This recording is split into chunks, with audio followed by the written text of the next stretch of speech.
तो दोस्तों TCS share के बारे में बात करेंगे। कंपनी बाईबैक का अनाउंसमेंट करने वाली है और डिविडेंड भी अनाउंस कर रही है। इस वीडियो में हर बार की तरह लर्निंग पर फोकस करेंगे हम, और जो बाईबैक का कॉन्सेप्ट है उसको भी हम थोड़ा सा समझेंगे। अगर आप नए हैं तो जरूर दोस्तों चैनल को सब्सक्राइब कर लीजिए, ताकि जो फाइनेंस है हर बार हम सिंप्लीफाई करते हैं और आपके पास सिंप्लीफाइड फाइनेंस पहुंचता रहे। देखिए, सबसे इंपॉर्टेंट चीज आपको जो ध्यान में रखनी है, 12 जनवरी को जो सबसे बड़ी आईटी कंपनी है टीसीएस, और मार्केट कैप के हिसाब से second largest company, number one company Reliance है, सेकंड लार्जेस्ट कंपनी टीसीएस अपना क्वार्टर 3 का रिजल्ट लेकर आ रही है। क्वार्टर 3 मतलब ये जो 3 महीने थे अक्टूबर से दिसंबर तक, तो उनका कैसा रिजल्ट रहा है।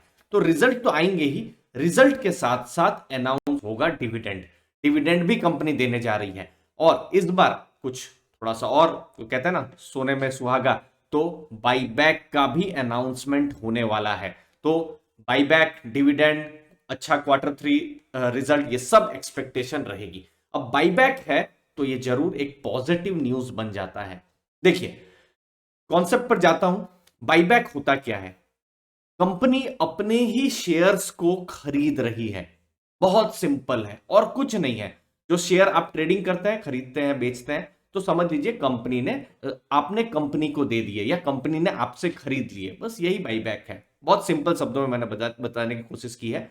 अब इसमें क्या होता है, आइडियली ये हायर प्राइस में होता है। अभी कुछ स्टॉक प्राइस आपको कुछ 3860, 58 उसके पास नजर आएगा, 3850-60 जो भी है। तो आइडियली बाईबैक थोड़े ज्यादा प्राइस में रहेगा। अब ये 12 तारीख को ही पता चलेगा, तो मैं कुछ स्पेकुलेट नहीं करूंगा। कुछ भी ऊपर का प्राइस हो सकता है। अब नीचे का प्राइस होगा तो क्यों बाईबैक, क्यों कोई अपने शेयर भी टेंडर करेगा, ये भी बात है। तो एक ऊपर के प्राइस में, अब इसमें एक चीज समझ में आती है, अब कंपनी खुद अपने शेयर्स को ले रही है, इसका एक बिल्कुल मतलब जाता है कि कंपनी को खुद लगता है कि उनके शेयर, समझ लीजिए, ऊपर के भी प्राइस में कंपनी को सस्ते लग रहे हैं, और ये एक बहुत पॉजिटिव न्यूज जाता है। दूसरी चीज, कंपनी शेयर्स खरीद रहे हैं तो जो नंबर ऑफ शेयर्स हैं, जो आउटस्टैंडिंग शेयर्स जो है, वो भी कम हो जाते हैं। तो वो भी अगर कम हो जाएंगे तो इसमें जो अलग अलग जो रिटर्न रेशियोज हैं वो अच्छे हो जाते हैं। जैसे बहुत सिंपल में, अर्निंग पर शेयर, ठीक है, तो नंबर ऑफ शेयर्स कम हो गए तो by default earning per share बढ़ जाएगी।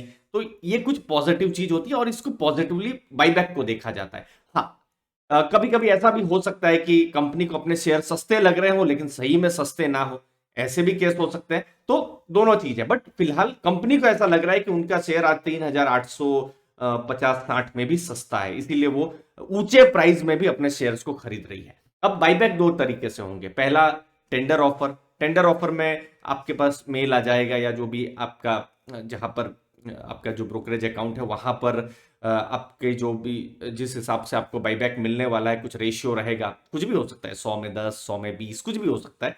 तो वो मैं, चलिए 12 तारीख के बाद जो, जब एग्जैक्ट जब डेटा आ जाएंगे तो वो मैं आपको और क्लियरिटी से बता दूंगा। तो आप टेंडर कर सकते हैं। समझ लीजिए आपके पास 100 शेयर है, तो कुछ शेयर की आपकी एलिजिबिलिटी रहेगी, उतने शेयर आप टेंडर कर सकते हैं। नहीं करना चाहे तो नहीं भी कर सकते हैं। आइडियली मैंने कब कुछ केसेस में पहले किया हुआ है। जब बाईबैक आता था तो मैं खुद सोचता था कि कंपनी को अपना शेयर सस्ता मिल रहा है तो मैं क्यों बाईबैक करूं, मुझे लगता है रहना चाहिए। तो अपनी अपनी सोच रहती है। खैर, 12 तारीख को और क्लैरिटी से बताऊंगा। दूसरा है ओपन मार्केट से। अब ओपन मार्केट में आपका कोई भी रोल नहीं रहेगा। कंपनी, मार्केट चलती रहेगी, अपना शेयर खरीदती रहेगी। रिसेंट में आपने इंफोसिस के बारे में सुना होगा।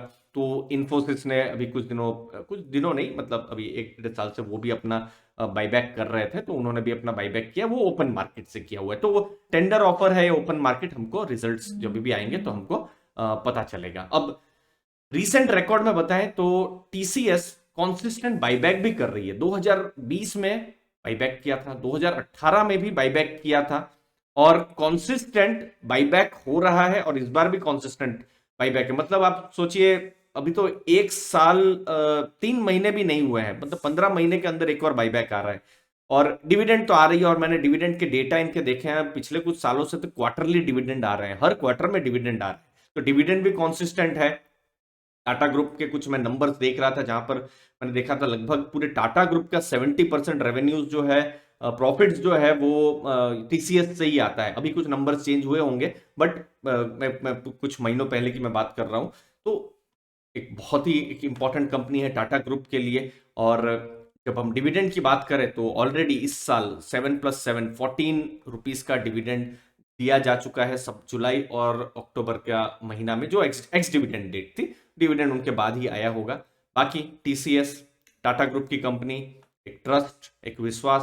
अब हमको पता चलेगा बाईबैक, डिविडेंड, Q3 रिजल्ट्स, बिल्कुल इंतजार रहेगा। आपका क्या व्यू है जरूर बताइए कमेंट सेक्शन में। चैनल को दोस्तों जरूर सब्सक्राइब कर लीजिए, मुझे उम्मीद है हर बार की तरह आपको वैल्यू जरूर मिली होगी। थैंक यू वेरी मच दोस्तों।